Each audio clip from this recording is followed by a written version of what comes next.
আসসালামু আলাইকুম। কেমন আছেন সবাই? আশা রাখি আল্লাহর রহমতে ভালোই আছেন। আজ একটা বিষয় নিয়ে কথা বলতে চাই। বিষয়টা হচ্ছে ইসলামের নামে যারা ফেসবুকে ব্যবসা শুরু করেছে তাদের উদ্দেশ্যে কিছু কথা। আপনারা ভিডিও বানান, সমস্যা নেই, কিন্তু ইসলামের দোহাই দিয়ে কেন ভিডিও বানান? যেমন বলেন আল্লাহর নাম শেয়ার না করলে হাত পুড়ে যাবে, আবার বলেন কাবাঘর শেয়ার না করলে ধ্বংস হয়ে যাবে। কেউ কেউ তো এমনও বলেন নবীর নাম শেয়ার না করলে তুমি মুসলিম নও। ভাই, এসব কি কথা? তুমি ইসলামকে ভালো করে বোঝো না, অথচ ইসলামের নাম ব্যবহার করে ভিউ কামাতে চাও। আমার দেশের ধর্মপ্রেমী মুসলমান ভাই বোনদের উদ্দেশ্যে বলি, তোমরা কি চোখে দেখো না ইসলামের নাম ভাঙিয়ে কিছু মানুষ ব্যবসা করছে, আর তোমরা শেয়ার দিয়ে তাদের পথ আরো মসৃণ করে দিচ্ছ?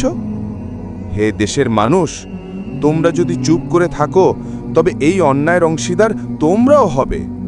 আমার আল্লাহর নাম বলে, আমার কাবা শরীফের নাম বলে, আমার প্রিয় নবীর নাম বলে কে যেন ভিউ কুড়োতে ব্যবসা করছে। তোমরা কি বুঝতে পারছো না? যদি সত্যিকারের মুসলিম হও তবে প্রতিবাদে দাঁড়াও, ইসলামকে বাণিজ্যের পণ্য হতে দিও না।